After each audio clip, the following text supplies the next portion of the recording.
Olá pessoal, aqui é Leonardo Montes trazendo mais uma reflexão para o canal Voz Espiritualista e hoje o nosso tema é depressão e espiritualidade. Se você ainda não está inscrito em nosso canal, se inscreva, ative o sininho de notificações, nos ajude compartilhando para que mais pessoas tenham acesso a esse conteúdo. E caso você queira, poderá também nos acompanhar pelo Spotify, Google Podcasts ou Amazon Music. Se você usa qualquer desses aplicativos, basta procurar por Voz Espiritualista para você poder receber esse episódio diretamente no seu celular, beleza? Bom, vamos lá então.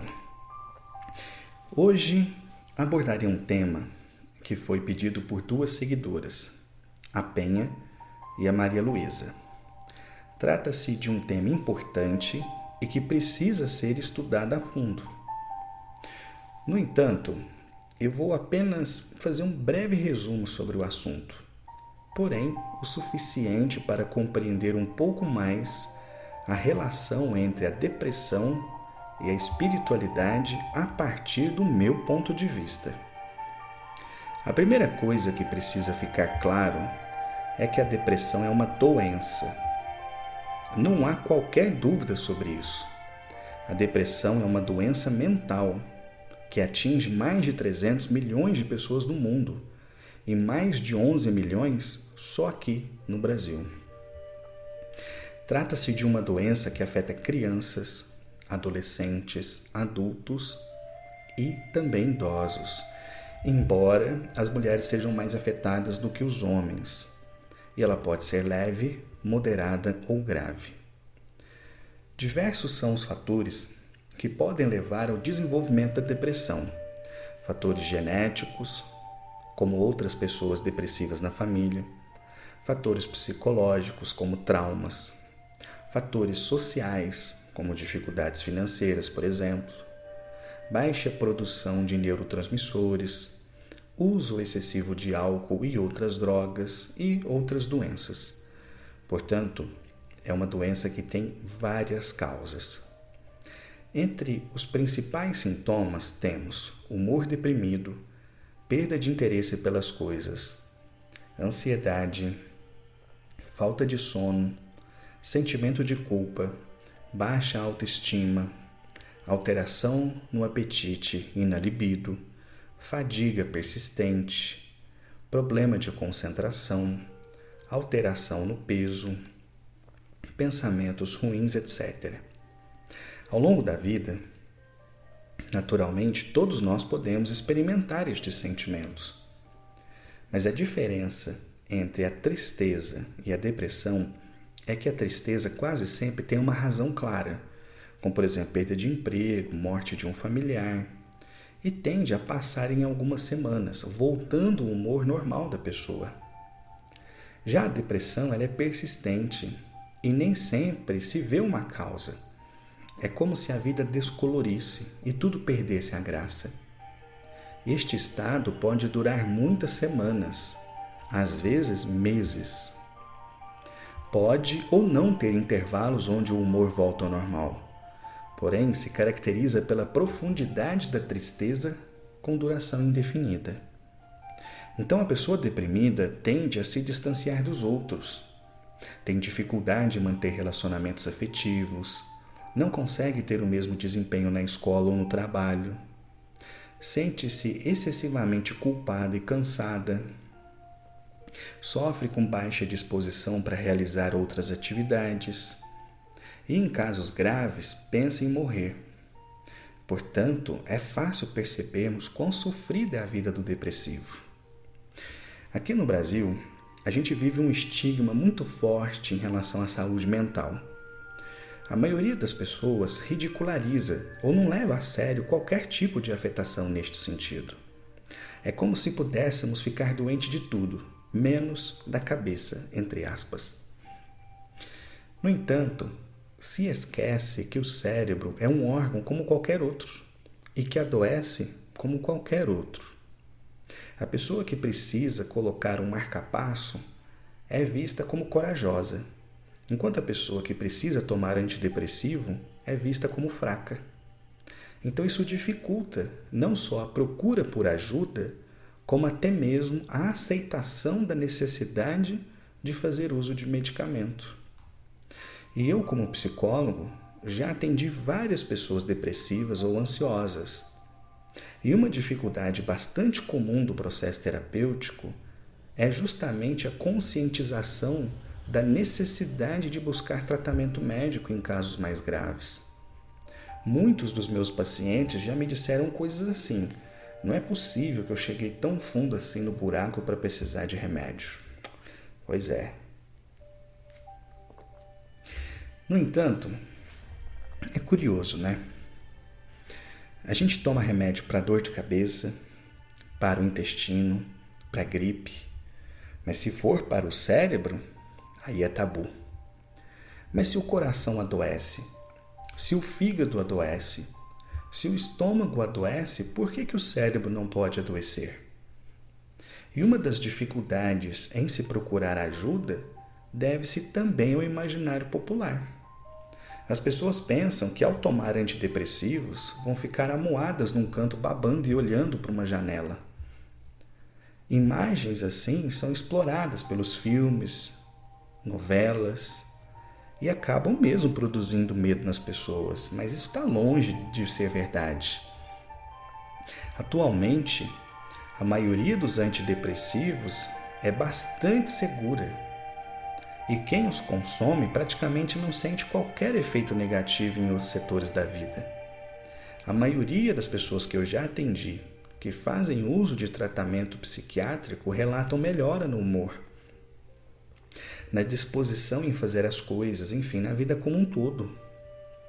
Então, é preciso ficar claro que boa parte do temor das pessoas se deve ao exagero sobre como esse tema é tratado na nossa cultura, fazendo com que as pessoas simplesmente corram de qualquer possibilidade medicamentosa.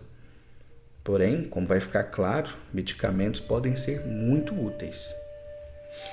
Bem, é preciso também abordar o preconceito em torno do assunto. Pessoas ignorantes tendem a dizer coisas desagradáveis, como, por exemplo, depressão é frescura, é falta de Deus, é falta de uma ocupação e por aí vai. No entanto, eu posso assegurar a vocês que quem diz esse tipo de coisa, geralmente, são as pessoas mais perturbadas e que mais se beneficiariam de ajuda profissional. Mas, em suas cabeças fechadas, isso nunca pode acontecer, né? Elas sofrem terrivelmente, mas não aceitam ajuda e ficam falando essas bobagens. Fazer o quê, não é? Então vamos lá. O primeiro passo é procurar um psiquiatra. E isso não é uma tarefa muito fácil. A maioria dos meus pacientes se queixa da demora em conseguir agendamento. E isso tem uma explicação. Primeiro, que o número de pessoas interessadas em acompanhamento psiquiátrico cresceu muito. Segundo, que muitos psiquiatras preferem atender particularmente, onde cada consulta varia entre R$300 e R$500. E não por um plano de saúde, que geralmente paga pouco e demora muito para pagar. E essa é uma realidade. Mas, seja como for, é fundamental procurar um psiquiatra. Seja através de plano, seja particular ou mesmo pelo SUS, porque sim, tem psiquiatra no SUS. E muitas vezes atendendo no postinho de saúde do seu bairro. Então, seja como for, é fundamental que a pessoa que esteja passando pela depressão, ela passe por uma avaliação clínica, onde então o médico vai fazer o diagnóstico e iniciar o tratamento. Essa é a primeira etapa. Pelo menos é assim que eu sempre recomendo. Feito isso, é interessante que a pessoa procure agora a psicoterapia, porque o remédio atuará a nível químico, ajudando a regular os hormônios. Mas o remédio não cura, ele ameniza, controla. Então é fundamental que a pessoa busque o acompanhamento psicológico, seja para aprender a lidar com a doença, que às vezes pode durar a vida inteira, seja para trabalhar questões que ajudam a diminuir o impacto da depressão na vida. E aqui a gente encontra outro problema. É claro que muitas pessoas são pobres e não conseguem pagar por uma terapia. Neste caso, o ideal é recorrer às faculdades de psicologia, que mantêm clínicas onde alunos, já no final do curso, com a supervisão de professores, atendem a população gratuitamente. Ou procurar no SUS, que infelizmente costuma limitar o número de sessões na rede pública. Mas seja como for, tem que tentar. Mas o que acontece é que boa parte da população vê a psicoterapia como um artigo de luxo. Para elas não faz sentido pagar para ser atendida por um psicólogo, embora ela frequentemente não se importe em gastar dinheiro na noitada. Então muita gente pensa que fazer terapia é algo extremamente caro, e não é bem assim. Claro, tem os profissionais que cobram valores que dificilmente uma pessoa de classe média baixa pode pagar. No entanto, muitos psicólogos cobram entre 50 e 100 reais por consulta. E isso é relativamente acessível para muitas pessoas. Eu mesmo, antes de me casar, chegava a gastar 400 reais por mês só com cinema. Pipoca, refrigerante, essas bobagens. Então é uma questão de prioridade. Quanto custa seu bem-estar? Você prefere gastar 150 num restaurante ou pagar 2 sessões de psicoterapia? Então, fica a reflexão, né? A gente também tem que olhar para essa questão através desse ângulo. Mas então, seja como for, seja particular, plano de saúde, rede pública, universidade, é fundamental que a pessoa com depressão também procure o acompanhamento psicológico, aliado ao tratamento médico. Tem que andar junto. Bem, e agora vem a questão espiritual. Eu acredito que, para além das questões genéticas, psicológicas e sociais, a depressão também pode ser causada por influência espiritual. Seja influência de outra vida, seja de obsessores ou mesmo de energias densas. Eu já contei esse caso aqui no canal, mas eu vou repetir. Durante um tempo, uma senhora comparecia em nossos trabalhos no terreiro e me parecia muito deprimida. Ela sequer falava com as entidades na consulta, apenas chorava, e foi assim várias vezes. Um dia, o preto velho me disse que estava muito feliz com o progresso dela. Eu levei um susto e perguntei qual progresso, pois para mim ela continuava do mesmo jeito. E foi então que ele me explicou que ela era um espírito suicida e que havia se matado durante 4 encarnações e que nessa encarnação ela havia vivido mais tempo do que todas as outras. Portanto, eles estavam felizes de vê-la viver mais tempo do que ela havia vivido até na última encarnação. Forte, hein? Então, esse é um ponto importante. Para além dos comerciais de margarina e de uma família super feliz, sabemos que a realidade da vida não é bem assim. A gente vive num mundo de provas e expiações, e a dor é uma realidade. Nem todo mundo é ou será feliz. Nem todo mundo terá sucesso. Muitos espíritos trazem nas costas os pesos dos erros passados, e isso naturalmente se refletirá em suas vidas. Enfim, a gente tem que pensar nisso, né? Bem, existe também a depressão induzida por obsessão, pois é. A mecânica é simples. Um espírito inferior, vibrando negativamente em torno da pessoa por muito tempo, acabará quebrando suas defesas espirituais, se ela não tiver, claro, proteção adequada.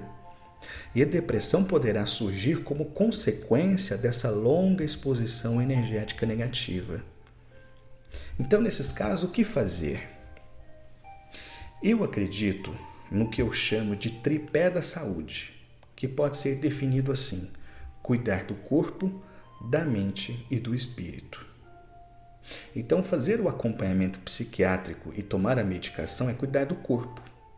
Buscar pela terapia é cuidar da mente. E exercer uma religiosidade é cuidar do espírito. é preciso fazer as 3 coisas, não apenas uma ou 2 delas. Normalmente, eu recomendo que a pessoa frequente alguma casa, seja centro, terreiro, igreja. De preferência, se ela for no campo da espiritualidade, eu sempre recomendo que ela tome passes, porque os passes são fundamentais, porque eles ajudam a limpar as energias negativas e afastar os obsessores. Então, conforme a prática religiosa que a pessoa se liga, ela encontrará diversas ferramentas espirituais interessantes que poderão ajudá-la. No universo espírita, por exemplo, pode praticar o Evangelho no lar, que é ótimo nesses casos, onde se tira alguns minutos semanais para orar e estudar em família, além de frequentar semanalmente as reuniões, participando das palestras, tomando passe. No universo da Umbanda, pode tomar banho de ervas, fazer defumações. Então, eu repito, cuide do corpo, da mente e do espírito. É preciso tratar os 3, não apenas um. Se a pessoa faz isso, as chances de controle ou cura crescem exponencialmente. Só que, antes de encerrar essa reflexão, eu gostaria de entrar num tema polêmico, apenas como sugestão de estudo, que é o uso de substâncias psicodélicas. Tudo indica que nos próximos anos viveremos uma revolução nesse sentido. Países como os Estados Unidos já estão fazendo testes clínicos com diversas substâncias como cogumelos, MDMA e mesmo a ayahuasca para o tratamento de depressão, ansiedade e outros transtornos mentais. Tudo dentro do rigor científico, pesquisa de ponta. Eu penso, então, que essa seja uma alternativa interessante, pelo menos para certo grupo de pessoas. E por isso, creio que vale a pena pesquisar sobre o assunto, pois para além dos preconceitos e tabus sociais em relação a essas substâncias, os estudos mostram um caminho promissor para o tratamento destas doenças que tanto dificultam a vida humana. Bom, e agora, para encerrar, eu gostaria de falar um pouquinho sobre o meu trabalho, que não envolve o acompanhamento de casos moderados ou graves de depressão ou ansiedade. Existem outros profissionais que atuam neste campo. No entanto, eu já atendi várias pessoas com depressão ou ansiedade leves. Nestes casos, se você tiver interesse em saber como funciona o meu trabalho, inclusive com atendimento pela internet, entre em contato. Beleza, pessoal? Era isso. Espero que tenha conseguido fazer um bom resumo sobre a questão da depressão e espiritualidade. Qualquer dúvida, coloca aqui nos comentários ou manda uma mensagem pelas redes sociais. E caso os meus conteúdos te ajudem, caso as reflexões façam bem para você, considere se tornar membro. Aqui embaixo tem um botãozinho azul escrito Seja Membro. Se você clicar nele, o próprio YouTube vai te ajudar a preencher. Você contribui com R$ 7,99 por mês e em troca recebe um conteúdo exclusivo sobre espiritualidade para você e assim você contribui para o crescimento e fortalecimento deste canal, beleza? Um abraço e até a próxima.